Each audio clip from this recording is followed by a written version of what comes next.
Wearing of masks is mandatory for all staff and volunteers, and all donors are pre-screened when they book their appointments and screened again on arrival. This week, from June 8th to the 14th, is National Blood Donor Week, when we recognize the essential role that donors play in strengthening Canada's lifeline. So it's a great week to schedule an appointment for your regular donation or sign up as a new donor to join the lifeline. Thank you. Merci. Bonjour. On compte maintenant 97 125 cas confirmés de COVID-19, dont 7 960 décès et 56 639 cas, ou 58% des cas maintenant rétablis. À ce jour, des laboratoires de partout au Canada ont analysé des tests de dépistage de la COVID-19 de plus de 1 989 000 personnes. Au cours de la dernière semaine, nous avons testé en moyenne 33 000 personnes par jour, dont 2% ont obtenu un résultat positif. Ces chiffres changent rapidement et sont maintenant mis à jour une fois par jour le soir sur canada.ca/le-coronavirus. Après des mois de collaboration entre les Canadiens pour aplatir la courbe et protéger notre système de santé, les provinces et les territoires ont pu reprendre d'importantes procédures médicales comme les chirurgies électives. Donc, pour les parents, les enfants et les adultes de tous âges qui ont attendu anxieusement que passent les semaines et les mois de la pandémie de COVID-19, le fait de ne pas pouvoir planifier une intervention chirurgicale pour toute une gamme de problèmes médicaux n'a fait qu'ajouter à leur douleur et à leur inconfort. La reprise de ces procédures médicales importantes a été une priorité absolue des plans de réouverture, mais il y a un autre défi à relever. Plus tôt cette année, on a parlé de la nécessité de continuer à donner du sang. On a demandé aux donneurs de sang de prendre des rendez-vous et de les respecter pour aider à prévenir les pénuries, et les Canadiens ont répondu à l'appel. C'est grâce aux dons continus des Canadiens tout au long de la crise de la COVID-19 que la Société canadienne de sang et Emma Québec ont pu répondre à la demande pour les urgences médicales. Toutefois, à mesure que les interventions électives reprennent, il devient de plus en plus nécessaire de faire des dons de sang pour rétablir et maintenir les stocks essentiels. On demande donc encore une fois aux Canadiens de se retrousser les manches et d'aider. La Société canadienne du sang et Emma Québec ont mis en place des mesures améliorées, notamment des solides pratiques de nettoyage, de contrôle des infections et de dépistage pour protéger tous les donneurs, le personnel et les bénévoles. Des mesures de distanciation physique sont en place dans tous les centres de dons de sang, y compris des visites uniquement sur rendez-vous pour limiter le nombre de personnes dans les centres et l'espacement des lits de donneurs ou la mise en place de paravents entre ces derniers. Le port d'un masque est obligatoire pour tout le personnel et tous les bénévoles, et tous les donneurs font l'objet d'un contrôle préalable lorsqu'ils prennent leur rendez-vous et sont soumis à un nouveau contrôle à leur arrivée. Cette semaine, du 8 au 14 juin, marque la Semaine nationale du don de sang et nous reconnaissons le rôle essentiel que jouent les donneurs dans le renforcement de la chaîne de la vie du Canada. C'est donc une excellente semaine pour fixer un rendez-vous pour votre don régulier ou pour vous inscrire en tant que nouveau donneur afin de vous joindre en ligne de vie. Merci. Merci beaucoup. Donc, passons maintenant à la parole à mon estimé collègue, Marc Miller. Our Minister Merci, Mélanie. for Indigenous Affairs. I first would like to acknowledge our presence on the traditional territory of Algonquin people. Kwe, Tanse, Sego, Ulukut, good afternoon, bonjour. We continue to see the COVID-19 curve flattening on First Nations reserves and in Nunavik. As of June 10th, there have been 237 confirmed cases of COVID-19 on First Nations reserves in provinces and 16 cases in Nunavik. The total of recovered cases stands at 207 for First Nations reserves and 16 in Nunavik. While these are positive developments, individuals need to remain vigilant in their personal measures to protect themselves, their families, and communities. In particular, as we see the gradual reopening of businesses, activities, and travel across the country, the risk of a resurgence of new infections is something we simply can't ignore. We're very mindful of this and will continue to work with Indigenous communities and partners as they respond to the health and social impacts of COVID-19. While our top priority remains the health and safety of individuals, I want to acknowledge the tough times Indigenous businesses and economies have faced as a result of the COVID-19 pandemic. There are more than 30,000 Indigenous businesses in Canada. These are places of pride, of strength, of growth for many communities. Most of these businesses are small to medium-sized enterprises and operated in sectors particularly hard hit by COVID-19. Due to their small size, they operate with low liquidity and face unique challenges in accessing private credit. We've announced both targeted and broad-based benefits to support businesses across this country in the hope that they can still have a business to reopen when the time comes.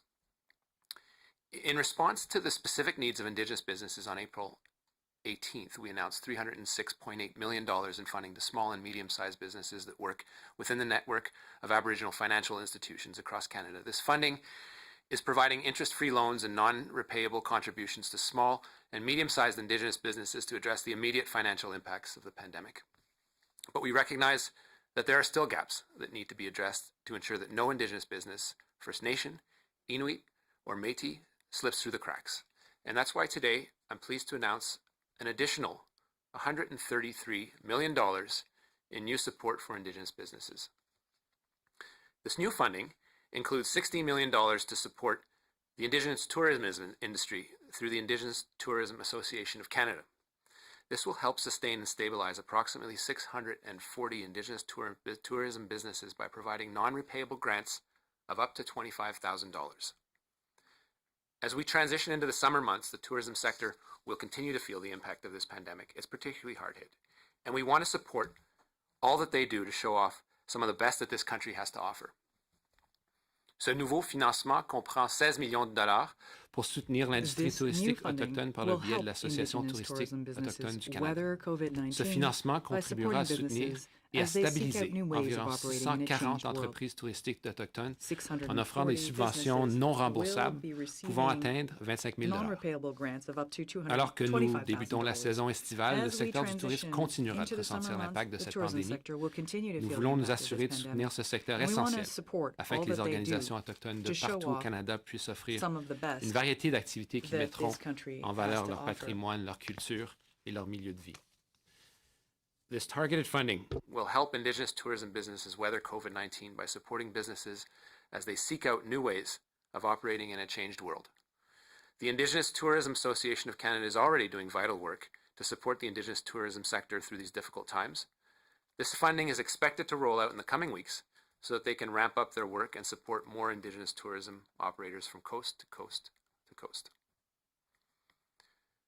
We are also allocating $117 million to support Indigenous businesses with persisting needs and who may not be eligible for existing business support measures.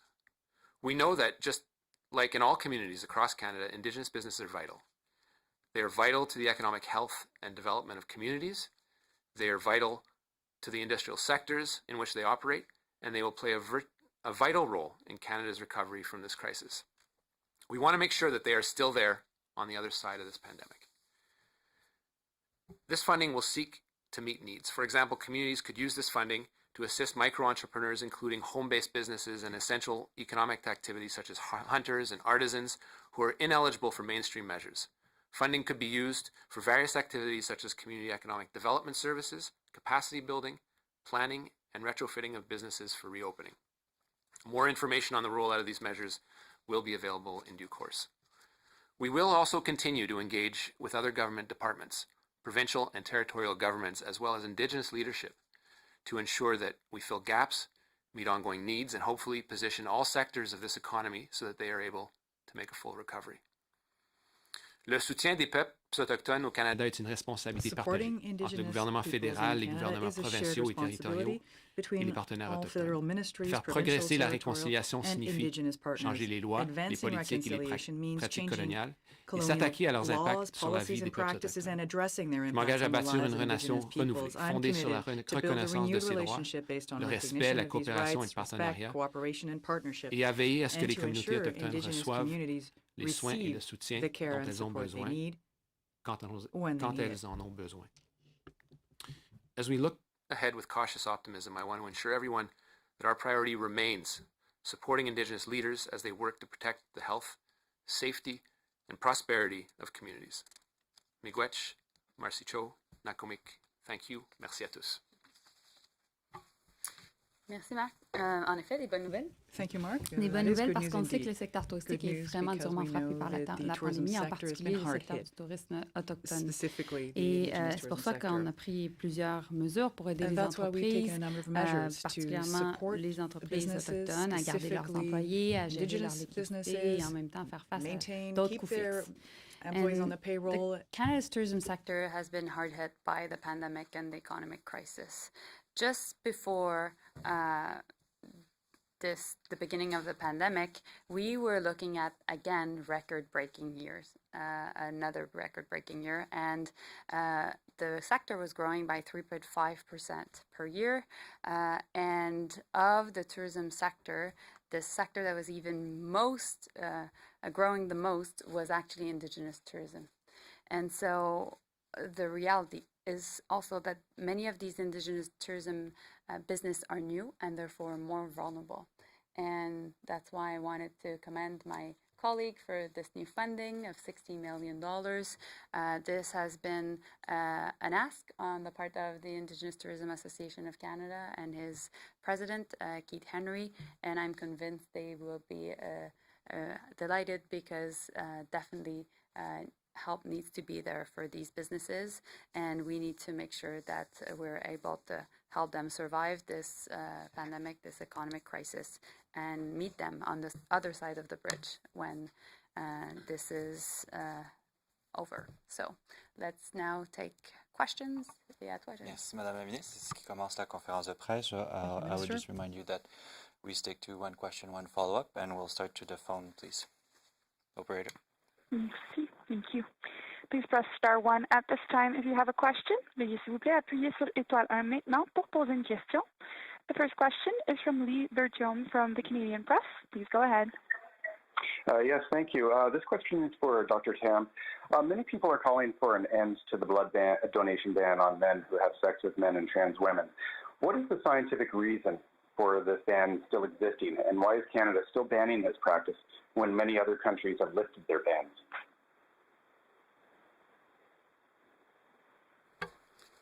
Yes, thank you for the question. I think there needs to be an ongoing examination of science as well as policy on this front, and absolutely we need to continue to look at this policy.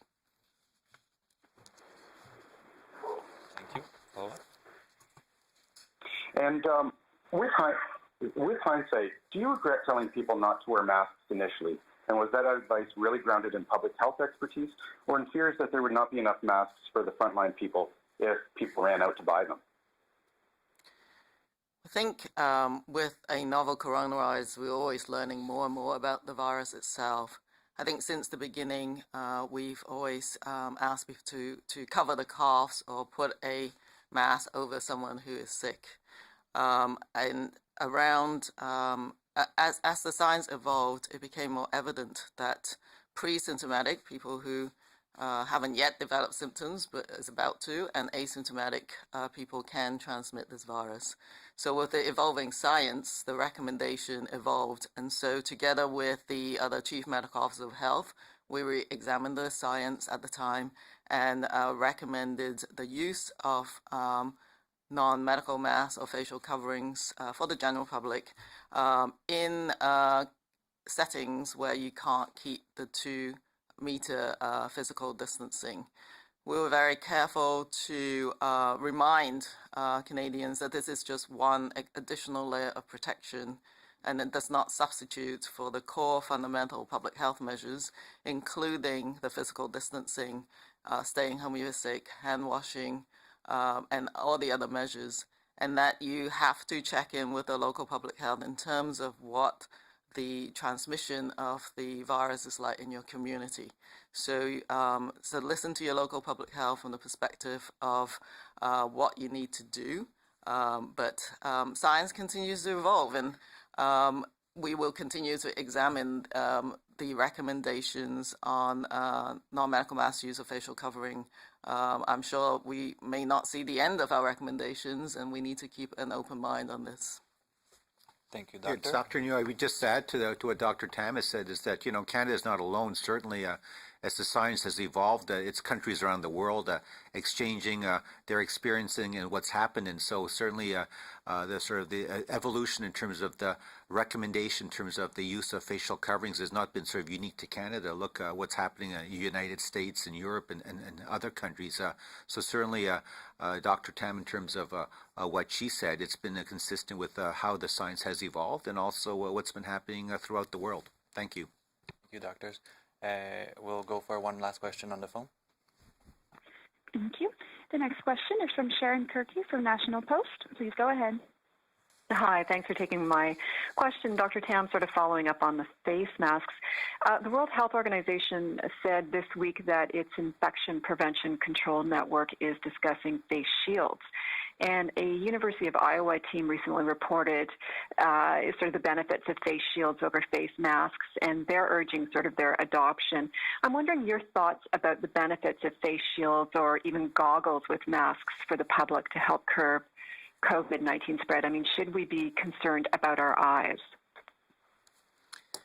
Yes, so there's different concepts of protection that we're talking about. So when we're recommending the wearing of non-medical masks or face coverings, generally is to prevent the transmission of infection from yourself to others. So it's protecting others from yourself. So we're protecting each other.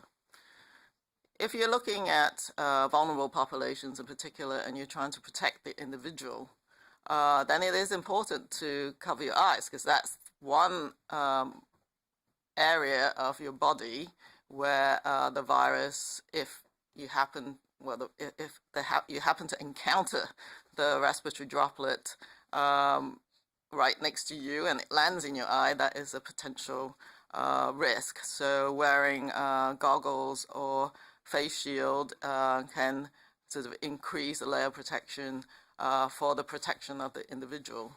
So I think it is something that can be considered for vulnerable populations in particular. So there are two different concepts for the general public: going about regular activities, stay home, you're sick, but if you're going out, wearing the non-medical mask is one layer of added protection, and in crowded places like public transit, etc. But that's a very good question, and if we want to protect, for example, the elderly themselves, then covering the eyes is an important concept. Thank you. Oh, and one follow-up, if I may. Recently, some doctors in Italy said SARS-CoV-2 circulating in Italy appears weaker, that it appears to be losing potency. Now, that claim has been criticized by others, but I'm wondering, what are we seeing here in Canada in terms of transmissibility and in terms of severity? Is there any sign that SARS-CoV-2 is changing, the SARS-CoV-2 circulating here? And could moving closer to the summer potentially lead to decreased virus activity? There are a lot of different concepts in your question. Let me just try and unpack that. So from the perspective of the genetics of the virus itself, the global scientific community does not believe there are different strains that may have changed the transmission or virulence of the virus. So that's one aspect of the data, but again, you need to keep looking at that. It's not just the genetic evolution, but you actually have to have supporting epidemiologic and clinical evidence about whether certain strains are related to increased transmissibility or virulence, or that there may be lab experiments, but there's no evidence from that front as yet. In terms of virulence, this virus is a serious public health issue. It continues to be extremely virulent, particularly for the different vulnerable populations, such as the elderly, people with underlying medical condition, and occasionally also causes very severe illness in younger age groups as well. So that hasn't changed in terms of epidemiology, but certainly we need to watch that carefully. It is still a very serious public health issue. In terms of transmissibility, again, the virus, evolution of the science is there, but no, absolutely, this virus is transmissible. That is how we need to look at it and need to go about our daily public health measures with the recognition that this virus is still a transmissible, a very transmissible illness, and continue our public health measures. It's Dr. New, just to add to what Dr. Tam has said with respect to the question or issue about in the summer months whether we can anticipate the virus, increasing or decreasing in terms of spread. There's two aspects to it. Certainly, from some of the evidence and experiences around the world, we're seeing that the virus is much more transmissible in enclosed spaces. So actually going outdoors with the nice weather with our summer, that's a good thing. And certainly we encourage people to go outdoors. On the other hand, though, unfortunately, is that some people going outdoors may then start to think that they can relax all of the good public health measures, the personal measures they should be taking with respect to physical distancing, etc. So it's a double-edged sword. Certainly going outside would, in general, decrease your risk, but you have to be careful and maintain all of those good public health measures, the physical distancing, the hand hygiene, etc. Otherwise, you'll just sort of negate the effect of being outside. Thank you. Thank you, doctors. We'll now go to the room. Molly. Hi, doctors and ministers. Thanks for taking time. Molly Thomas, CTV National News. The Prime Minister this morning spoke very clearly that systemic racism exists in every institution, including the federal government. And so I'm wondering, Minister Joly and Minister Miller, if you have any examples of what you've seen in this building, what you've seen in your offices, what you've seen in the party of systemic racism.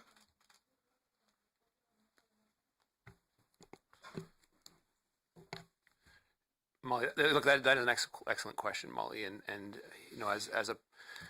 as a party that has stated and wants to be and has taken significant measures to be progressive, we have our own mistakes in the party. Luckily, we have pretty much an incredibly diverse group of people that have stood up and said they want to represent their fellow Canadians. Now, they don't only represent their identity. They represent all the Canadians in their constituency. I, for example, joined Black Caucus to represent and to be able to speak more intelligently about the situation of the English Black community. My riding represents, I represent Little Burgundy.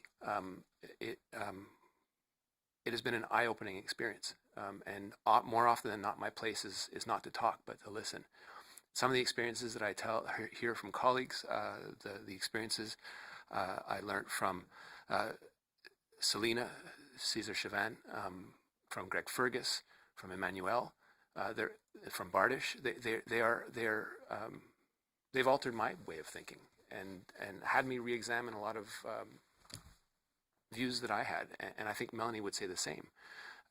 They exist within the institutions. We've had instances within the House where people have been judged based on the color of their skin. We have a lot of work to do. And there is no institution in government that is immune by some magical stroke of fate from systemic racism. We are not saying that everyone in society is racist. We have, yes, unconscious bias, but systemic institutions that have been put in place and are creating outcomes that are unfair. You can't not look at systemic racism as you cannot look at the institutionalization of incarceration, of the overrepresentation of Black and Indigenous peoples in the penal system, and not have to re-examine systemic racism. You can't look at the underemployment of people of color in the civil service, provincial, federal, territorial, and not have to re-examine systemic bias. We've introduced measures to anonymize application process. You should never be in a position where you have to anonymize, but the reality is people were not being selected based on their name looking a certain way, and it didn't read Marc Miller, I could tell you that much. So we have to keep fighting, and recognizing that is not a sign of weakness. I think it's a sign of maturity as a country. I think that we are at our best when we question ourselves, when we question when we question our instincts. And I think that's something that needs to be done, because I know we're turning around the issue, but it needs to be examined in the RCMP, and there's no question about it. Thank you. Thank you, Molly. That's a very good question. I support what Marc just said regarding our colleagues, learning from them. We've learned from our staff also. And in my former work as a Canadian Heritage Minister, I was also in charge of multiculturalism. And I had the chance to meet many communities all across the country. And, you know, even before the events that are happening now, these discussions were happening, and many people were referencing to the fact that they had been discriminated, or that they were going through different situations that made their opportunities harder to seize than others. And that's exactly also why we decided to act and invest more. And even in 2018, we came up with some new funding to support some different initiatives to counter racism. Also, as a minister, obviously I never went through myself systemic racism, but the first time I had to deal with the issue was when I had to defend the anti-Islamophobia motion, and that was 3 years ago. And at the time, we had really tough conversations, and it was tough also within the House, because we never had unanimous consent on this very important motion. So I think that this is a conversation that has been happening. I think, though, that you know, what is happening right now is extremely important, because I see that as the first event following the public health crisis that we went through. And some say that the world has changed since the pandemic. I think it is the case, and I think people want to have these conversations, and that's why we are willing to have these conversations, not only internally, but also with our colleagues and with Canadians, and we have to condemn systemic racism every time we see it. Thanks, Ministers. My second question, Minister Miller, you mentioned the RCMP. The head of the RCMP is still struggling to admit that systemic racism is a part of the force. The Prime Minister, though, said today he still has confidence in the head, in Brenda Lucki, to lead this country.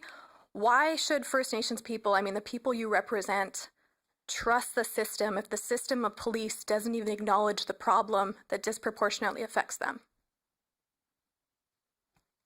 Well, I would just say that I as Minister of Indigenous Services, I would like to say that I serve Indigenous peoples.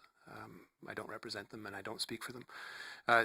We can't deny that there is systemic racism in all our institutions, and as I mentioned to you in your earlier response, it isn't by some magical stroke of fate that the RCMP would be immune to that. We know it exists, and we have to acknowledge it. I'm not going to judge the Commissioner by a series of interviews that she gave yesterday. She has said in the past, however, in fact almost 2 years to this date, when she spoke to the Murdered and Missing Indigenous Women's Commission, that as part of the apology of the RCMP, that she undertook to do better, and that the RCMP and the Indigenous peoples were entitled to the best there was of the RCMP. Now, I look at that was a promise 2 years ago. I look at the events of the last couple weeks. I look at an event that my colleague Mike McLeod from the Northwest Territories told me about, an officer who had a prior conviction of sexual misconduct being put in Fort Good Hope. And I ask myself, is that the best? Is that the absolute best? Because that was the promise that was made 2 years ago. We need to look at that, and we need to look no further than the report of that came out from the Murdered Missing Indigenous Women's Commission. It speaks loud and clear about the work that needs to be done. There's work to be done within communities to give them more police. We talk a lot about defunding, but perhaps this is a question about refunding. Putting forward, as Minister Blair mentioned yesterday, a legislative framework that allows Indigenous policing.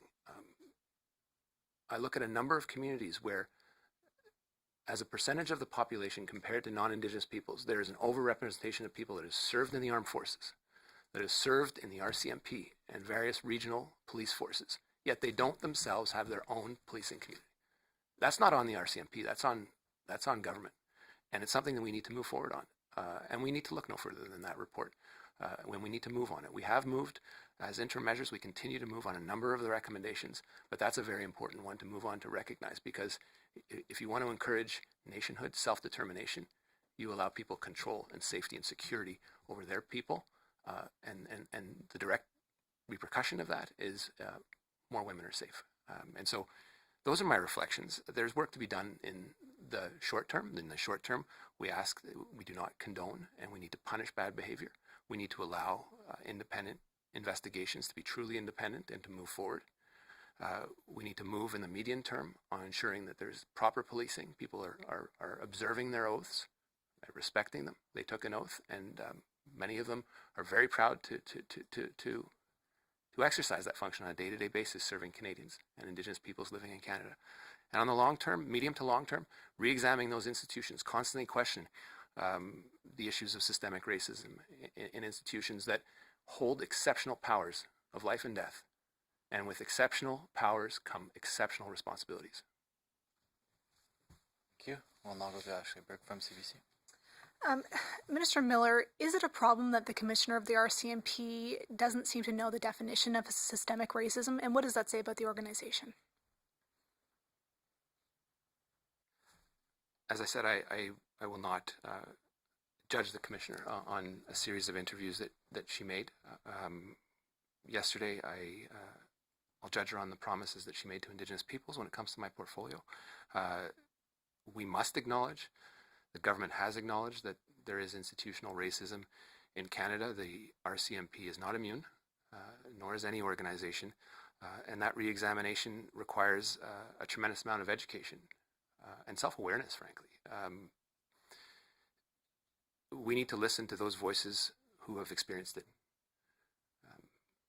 I can't speak for the Commissioner, but I'm not someone that's experienced it. But I do listen. I question my instincts. We all make mistakes, and this isn't a question about indicting every single person and saying they are racist, or this is systematically within the institution every person is a racist. That is misunderstanding it. Senator Sinclair says that systemic racism is when you take away the overt racism. It's what's left over. It's the institutions that perpetuated it. It's the institutions that allowed it to thrive. And that's still there. We can't run away from that fact.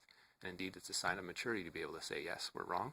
But how do we take the measures to move forward? And when it comes to my portfolio, those recommendations are squarely inscribed in the Murder of Missing Indigenous Women's report. I suspect there will be a lot of conversations. This will take tough leadership within the RCMP. But I think indeed most officers will welcome it. Since the last press conference, there have been, when you spoke out about, I guess, what you've seen in terms of the RCMP's actions, there have been other cases. How are you feeling now about what you've seen, and what stands out to you that you're concerned about? Well, I'm concerned on a number of levels. There are, first and foremost, this isn't new. It's not new. We've seen a dangerous repeating pattern over the last 3 weeks. I'm someone who believes in independent investigations. They truly need to be independent, and they need to investigate the facts. The facts that I've seen are alarming. The facts that every Canadian has seen are very alarming.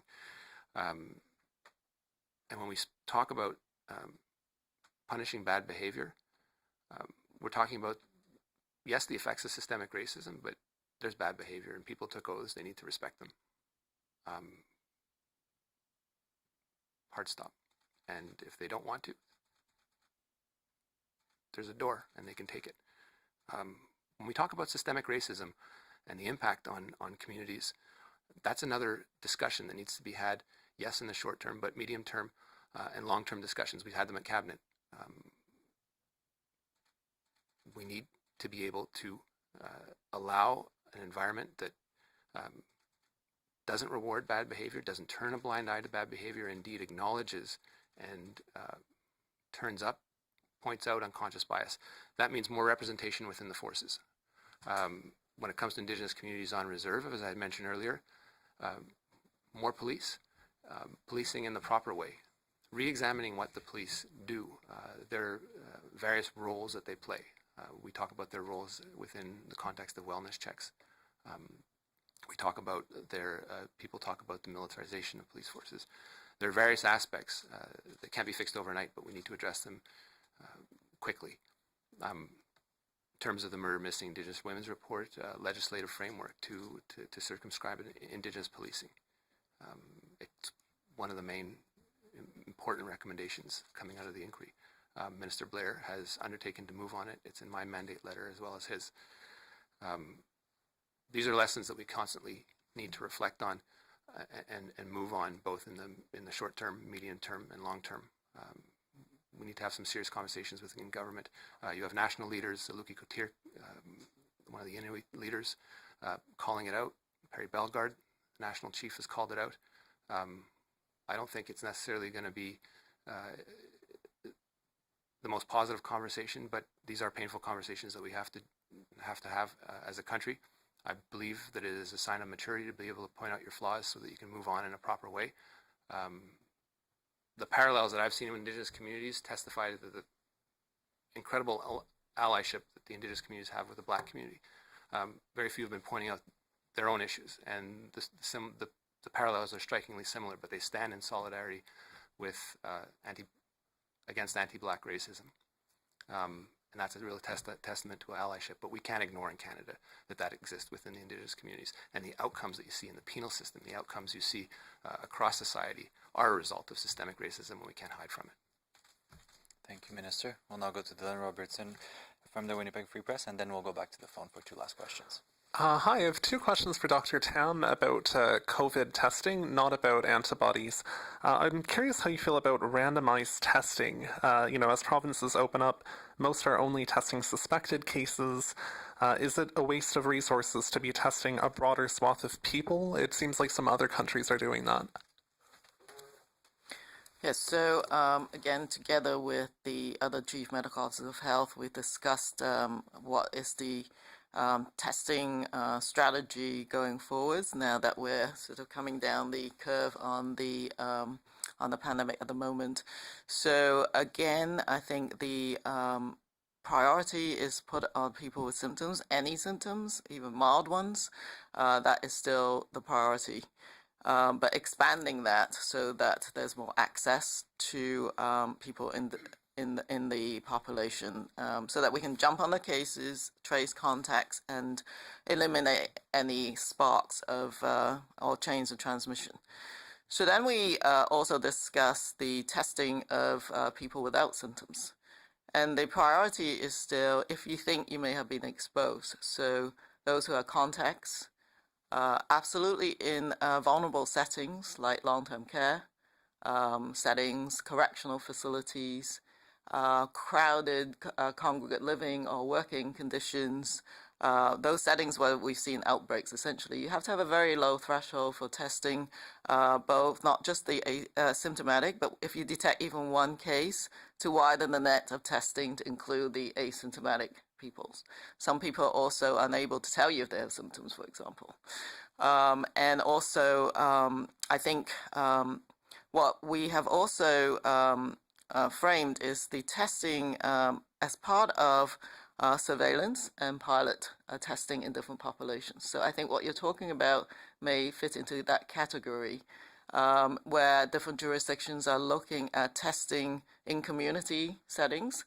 For example, particularly in hotspots, what you've experienced viral transmission is you've seen some of these mobile clinics being set up to offer testing to even people without any symptoms. So that is to widen the net again to see if there's any hidden chains of transmission as well. And I think there's different strategies right now in testing, not just vulnerable settings, but staff who work in them.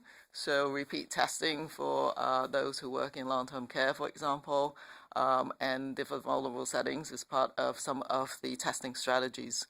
what we discussed amongst chief medical officers is the real need to share the data that comes out of some of those testing approaches so that we can all learn from it and see if we need to broaden the net in other areas as well.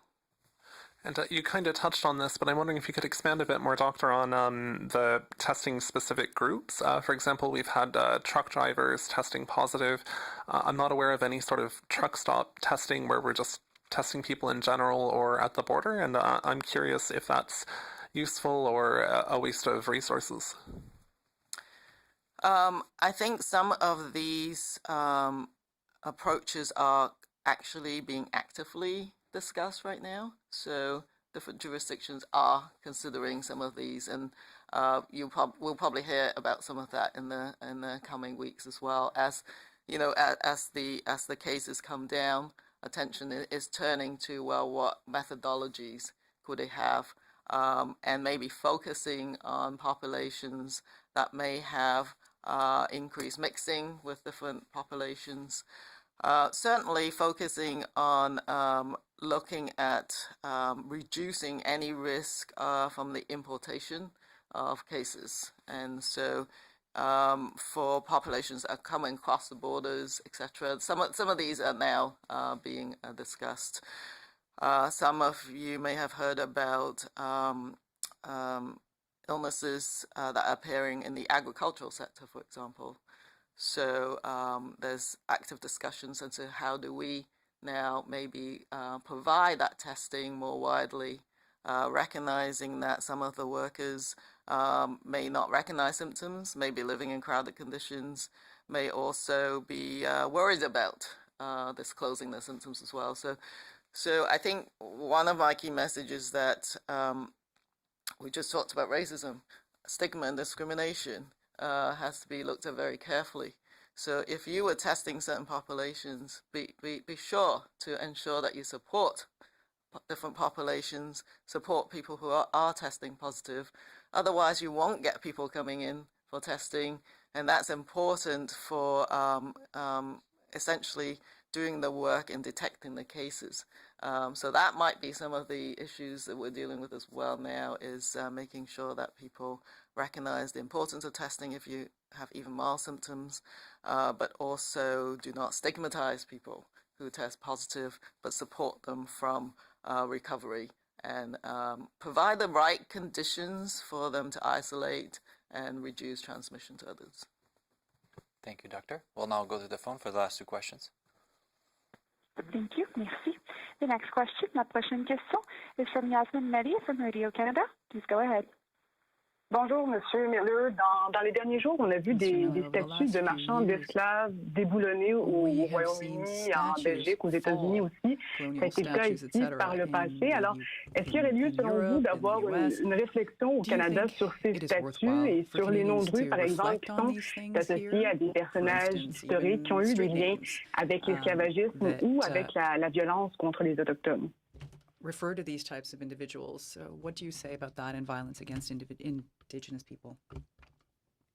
Moi, j'encourage qui que ce soit qui écoute I would encourage anyone who's listening de connaître notre histoire au Canada, to know, to study our history, our Canadian history. Pas nécessairement reluisante dans certaines conditions. Mon père a été prof d'histoire à McGill pendant 45 ans. Professor at McGill for 45 years. Donc, dans la mesure où je l'écoutais, j'ai appris un peu sur notre histoire. Heard what he told me, I learned a bit McGill about lui-même our history. McGill avait itself. des esclaves. L'esclavage existait au Canada, en Nouvelle-France. There was slavery in New France faut at pas the le time. nier, c'est indéniable. We shouldn't deny this. It's undeniable. L'enjeu des monuments, c'est une discussion intéressante. J'ai pas encore formé d'opinion là-dessus, si on devrait déboulonner. Je pense qu'on devrait plus attirer l'attention sur ces statues, voir ce que ces statues représentent. Dans la plupart des cas, quand on regarde les statues au centre-ville de Montréal, c'est pas des statues qui ont été érigées quand les personnes sont venues.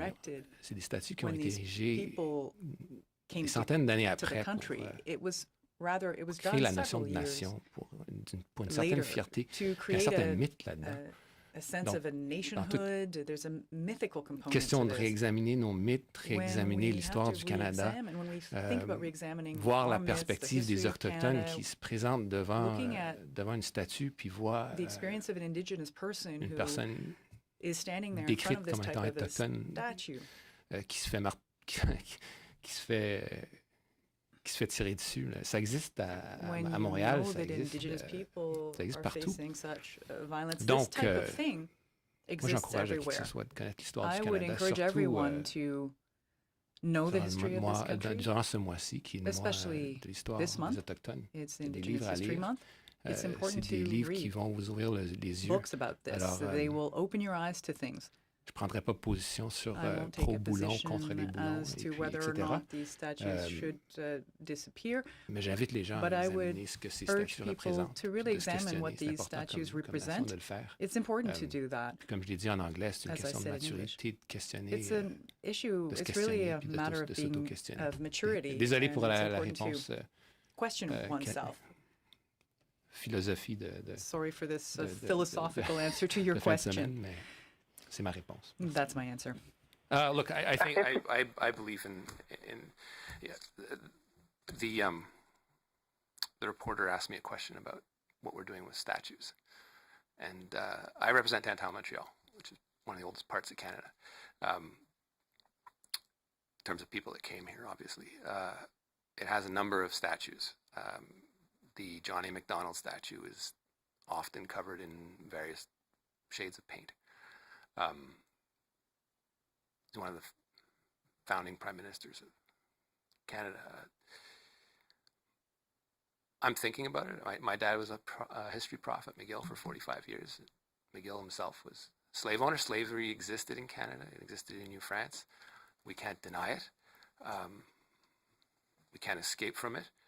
I look at the different statues that exist in my riding, and they weren't put up when people arrived, but they glorified people that arrived in a certain way, and certain people glorified those people as a part of nation building that left people behind, and notably Indigenous peoples. When a lot of issues have been raised with respect to plaques around Montreal that glorify the shooting of Iroquois chiefs. You can imagine how that would offend people. There are statues that depict it. Do I believe in ripping them down? I believe in educating, and I believe in examining our history, criticizing it, re-examining it. I think the highest compliment my dad ever paid for me, he's a very reserved person, was I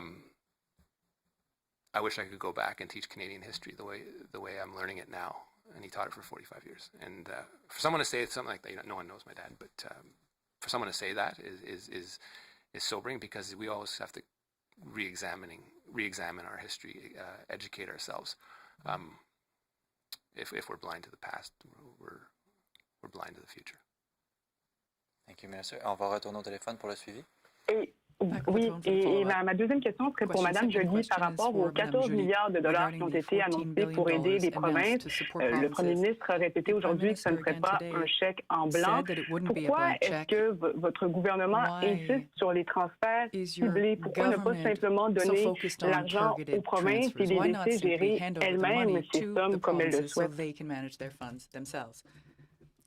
L'objectif du gouvernement présentement, c'est d'aider les provinces et territoires et les municipalités à pouvoir repartir l'économie. Et donc, dans un souci de collaboration, alors que le premier ministre parle chaque semaine maintenant avec les premiers ministres des provinces et territoires, mais on a voulu trouver une façon de faire une offre qui était sérieuse, mais aussi basée sur des conditions de l'ouverture de l'économie. Que ce soit l'accès à de l'équipement de protection individuelle, que ce soit pour qu'il y ait assez de tests, que ce soit aussi pour soutenir l'appui aux garderies. La garde d'enfants, on sait qu'au Québec, c'est pas la même chose que dans le reste du pays. Ou encore, pour soutenir nos municipalités, il y a plusieurs besoins que les provinces et territoires ont. Et donc, dans un contexte de les aider à réouvrir l'économie et à pouvoir soutenir les emplois et créer des emplois, on a mis cette offre sur la table. Et je pense que les négociations se poursuivent. Et je pense que c'est au bénéfice de tout le monde. Madame la ministre, on va aller au téléphone pour la dernière question. One final question. Thank you. The next question, la prochaine question est de Julie Marceau de Radio-Canada. À vous la parole. Oui, bonjour. Merci de me donner ce temps-là. Monsieur Miller et peut-être Madame Joly, les deux, si c'est possible. Monsieur Miller, vous avez eu des mots assez forts aujourd'hui pour dire que vous nommez, vous verbalisez la présence de racisme systémique au sein des institutions fédérales, provinciales, territoriales, municipales, civiles. Vous avez parlé même que c'est aux provinces, aux territoires à revoir leurs pratiques coloniales. Si c'est important de le nommer, qu'est-ce que vous dites aux provinces qui ne le font pas actuellement? To do that, what do you say to provinces that are not doing that currently?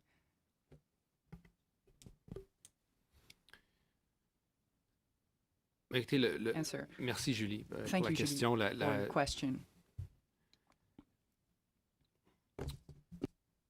Moi, j'ai un problème à constamment me mettre sur la place publique puis de dénoncer qui que ce soit. Puis des fois, ça sert à quelque chose, des fois, ça sert à très peu, des fois, ça fait l'inverse. Les personnes dans les institutions bureaucratiques, provinciales, évidemment, ont un examen à faire en ce qui a trait à l'existence du racisme systémique.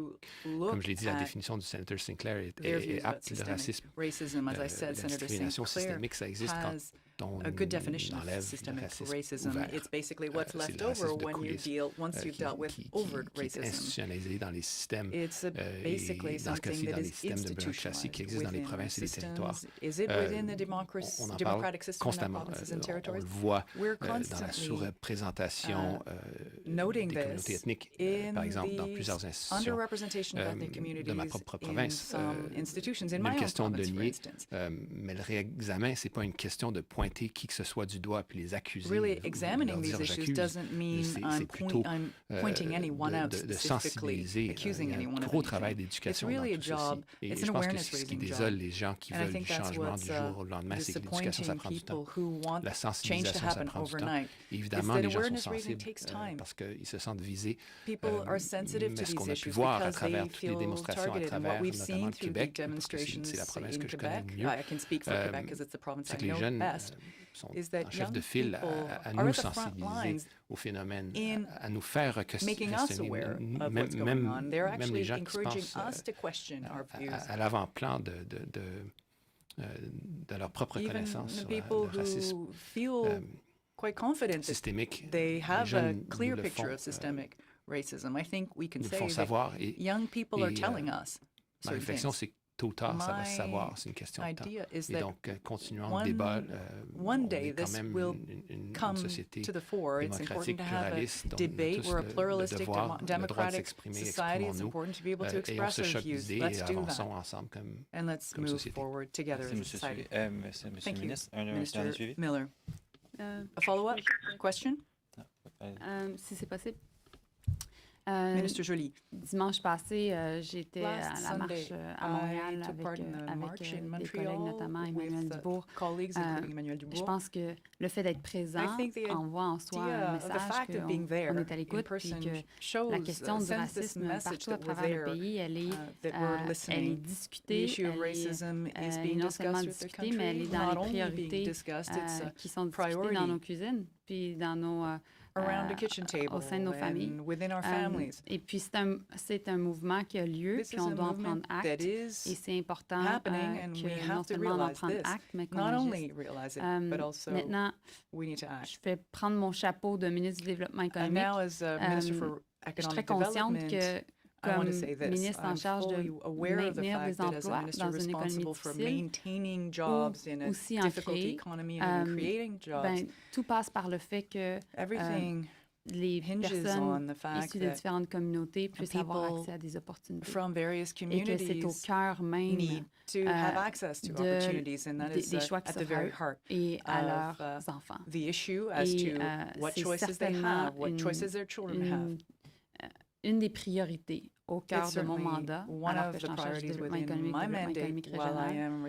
Puis, ce qu'on voit présentement, c'est que l'économie, la crise, elle frappe, oui, dans différentes régions du pays, très certainement dans l'Ouest, mais elle frappe particulièrement dans les villes. Et elle frappe particulièrement à Montréal et à Toronto. Montréal étant un exemple de la pandémie. Alors, on répond présent parce que présentement, ce sont des entrepreneurs qui sont parfois issus de différentes communautés qui ont des restaurants, qui ont des petits commerces qui sont sur le territoire commercial et toute leur vie dépend de la survie de leur commerce. Et donc, c'est un travail qu'on fait à tous les jours. D'essayer de les aider à survivre. Et puis, justement, on sait très bien que l'accès au financement, l'accès aux banques est parfois plus difficile pour les membres de différentes communautés. Et donc, nous, on est là pour essayer à notre façon d'arranger le système pour qu'il y ait plus d'opportunités et qu'au final, les questions de racisme et d'absence d'opportunités liées au racisme soient contrées par le fait que nous arrive Merci, Madame la ministre. On retourne au téléphone pour le dernier Thank suivi. you, Minister. Last follow-up. Oui, Monsieur Miller, juste pour compréhension, quand vous dites qu'on doit revoir les politiques, on est dans une fédération, comment est-ce que vous pensez pouvoir travailler ces politiques, ces lois-là, si on ne s'entend pas sur le mot racisme systémique, que vous nommez que, par exemple, Québec ne le nomme pas. J'essaie juste de voir comment est-ce qu'on peut revoir ça de façon cohérente si vous n'êtes pas sur la même page que Québec, par exemple. Julie, vous me posez plein de questions déguisées en une. Julie, you're asking me a number of questions under the guise of one question. La définition est importante. The definition is important. J'en ai esquissé une tantôt. I came up with one earlier on. Peut-être pas celle qui prime. L'important, c'est de constater l'effet. Thing. L'effet que ça a sur les communautés autochtones et noires notamment. Mais aussi sur les diverses communautés ethniques qui en souffrent de façon quotidienne, que ce soit dans l'embauche, la sous-représentation, les préjugés, des choses qu'eux souffrent, que moi je ne souffre pas. Les conséquences sur la santé mentale, sur la condition socio-économique de ces gens-là est très importante. Donc, c'est important de noter ce constat. Je pense que le Québec l'a noté. Donc, vous avez parlé de Québec. Ils veulent l'ébauche d'une piste de solution. Il faut se fier à la communication dans toute fédération. Ça implique la coopération et pas nécessairement les diverses interpellations que l'on fait. Parfois, la ligne... Le fil conducteur, souvent, c'est de s'assurer qu'on puisse avoir, pas nécessairement sa place publique, mais entre gens qui sont élus, parfois par les mêmes citoyens, cette discussion, et on en a le devoir, en fait. Donc, on continue d'avoir le dialogue, et quand il y a un choc d'idées, comme tout adulte responsable, on s'en parle, et puis espérons qu'on avance. Je suis très optimiste. La révision des politiques est un travail très, très, très difficile. Ça prend une coopération, surtout avec les gens qui sont touchés, donc les intervenants dans la société civile, dans nos dossiers, surtout la coopération avec les peuples autochtones. Et c'est un respect qu'on leur doit, et les résultats sont toujours positifs. Je pense plus récemment à l'importance du dialogue dans les barricades qui ont tout fait, de fin de pratique, fermer le pays, fermer l'économie.